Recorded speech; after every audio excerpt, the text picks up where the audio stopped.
We're back. You know the drill. Fights to make. UFC 312 happened. We're a few days out now. It's now Tuesday, the 11th. I'm going to let y'all know what I think. Fights I think should be made. Ways I'd like to see divisions go. Again, y'all know the drill. So, starting with the man of the hour, Dricus Du Plessis. I'm going to go with the only thing that people are hyping up. I guess he wants to fight Pereira at 205. That's not going to happen. Dana's not the type to just throw a super fight out there just because he wants to. He's going to keep the division going. Unless it comes to John Jones, obviously. Because, you know. But, Khamzat, the only fight to make now, I guess. I think it should be Imavov, but they're going to give it to Chimaev. So, Chimaev versus Du Plessis, going to happen. Probably get announced soon as well. Dricus looked good. He looked really good. I told you guys that Strickland could get cut open because it's scar tissue, and it did. It was going to be a repeat of the first time. Like, Strickland doesn't know how to finish people. Pause. But, like, he doesn't. So, like, what was he going to change? Every single Strickland fight is the same thing. And he lost the first time, so what was going to change? Nothing. So, Dricus got it done. But anyways, on to Sean Strickland. I said it in the last fights to make. I said if he loses, give him to Izzy. That's what I'm going to do. I'm going to give him to Izzy. Yeah, I can't stand I can't watch Strickland fights. Like, they're so boring to me. I just don't. I can't do it. I just can't do it. At one point, I thought he was going to get finished when his nose broke, but I guess not. He just teeped him, jabbed his way all the way to the end. What a war. Good job, Strickland. Next up, Zhang Weili, the strawweight queen, rather. She is the greatest strawweight of all time now. After that performance, she has the most title defenses and longest title reign ever. She doesn't really have a number one contender at the moment, so I think that you need to get some more of a storyline behind these women's champs. Make a legacy building fight, kind of. So make it a super fight, her versus Valentina Shevchenko. Both prestigious champs, both long-time reigning champs, other than when, I guess, they both kind of took a little hiatus where they were losing, but those inside low kicks. I don't see as much pop in the women's divisions for people, like, wanting to watch as I did when Amanda Nunes was there.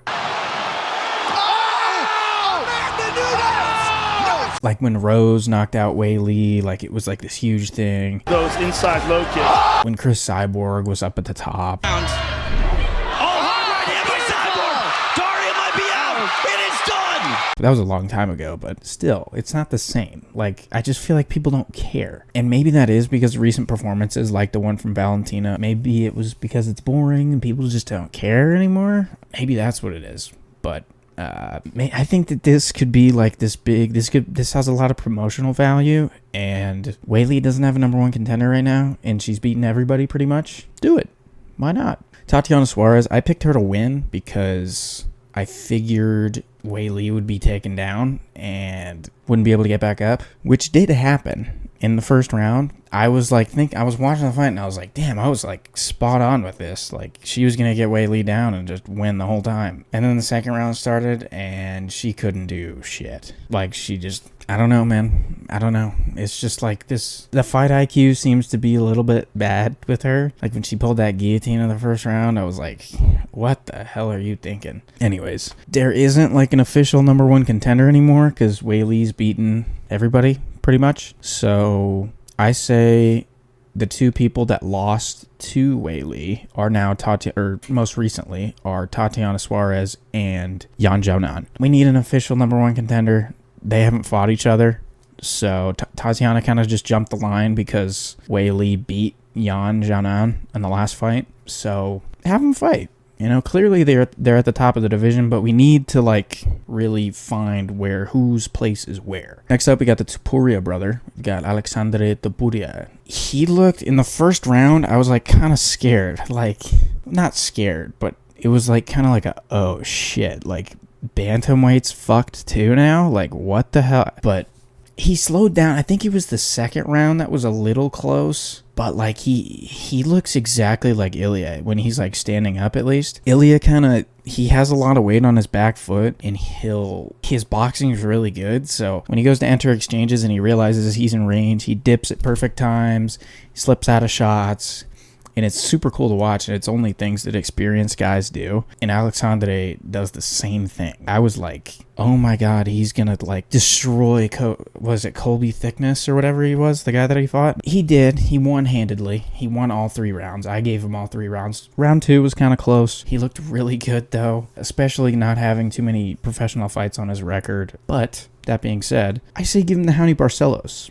For people who don't remember, Houney Barcelos is the guy who ended Peyton Talbot's hype train. So he's unranked. He's a vet. He's typically kind of a gatekeeper. Like, oh, you want a guy in the rankings? You gotta go through me first. The Topurias have a lot of promotional value in them just because Ilya is such a big star now. So I wouldn't say fast track him to the rankings, but he looked really good. Test him. He's in his mid-late 20s, I think. He's 29, so he's around the same age as Ilya. So don't fast track him up the rankings, but like you need some sort of name value like Houney Barcelos to really hype up the fight. Like, oh, Houney Barcelos, the guy who ended Peyton Talbot's hype train, that guy. It creates like this, oh shit, he could lose type of thing. Makes people tune in. Next up, Talison Teixeira. I said in the fight that Justin Tafa fucking sucks. I said he's fat. Obviously he's fat. I didn't need to tell you that. But people are looking at him like he's like the next big thing. I don't think he's crazy good. I think Justin Tafa just sucks that bad. Teixeira had a size advantage and he used it.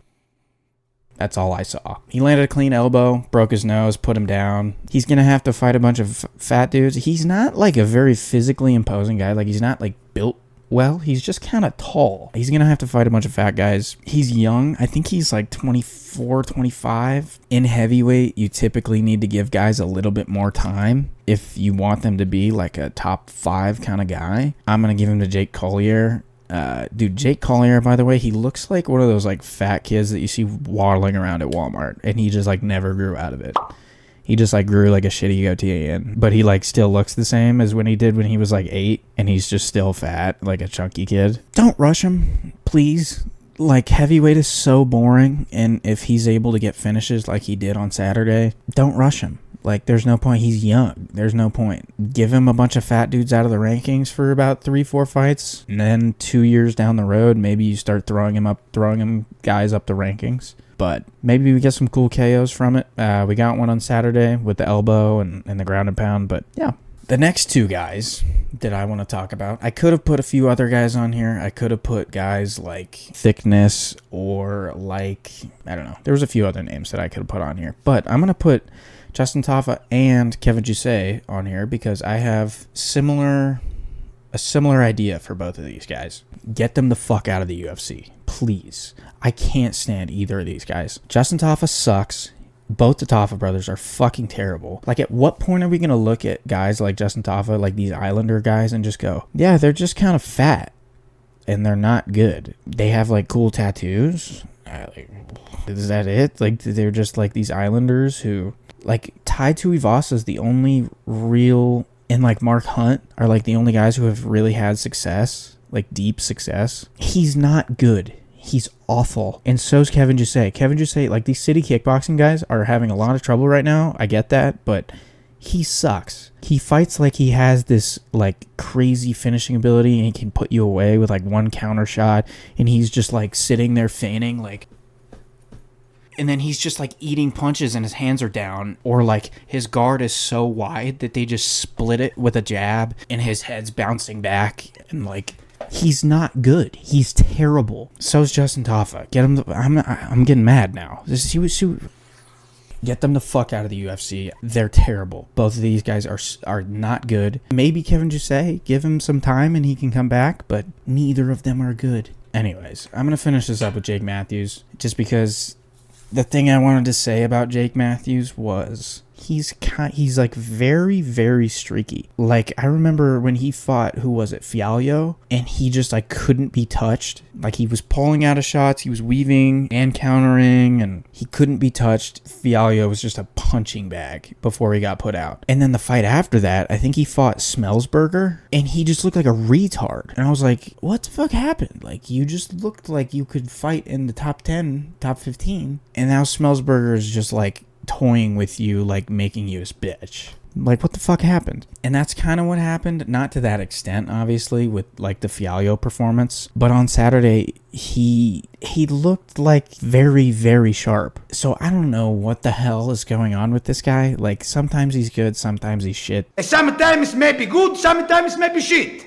Anyways, I'm going to give him Alex Morono because he's an unranked guy. He's older. Seems like he's on his way out. His last 2 fights he's lost, and he's looked like shit in both of them. His conditioning's terrible, but he is a vet, and I'm pretty sure he was ranked at one point. So maybe if Jake Matthews at some point wants to fight a guy that's ranked at welterweight, he's going to have to go through these veterans who have been there before. So we'll go Alex Morono. Anyways, that's it. That's all I got. I'm going to do a predictions video this week. And I'm also going to do maybe something else. We'll see. Appreciate you guys. Thanks for watching. A few buttons, per usual. Like, subscribe, all that. I'll see you guys in the next one.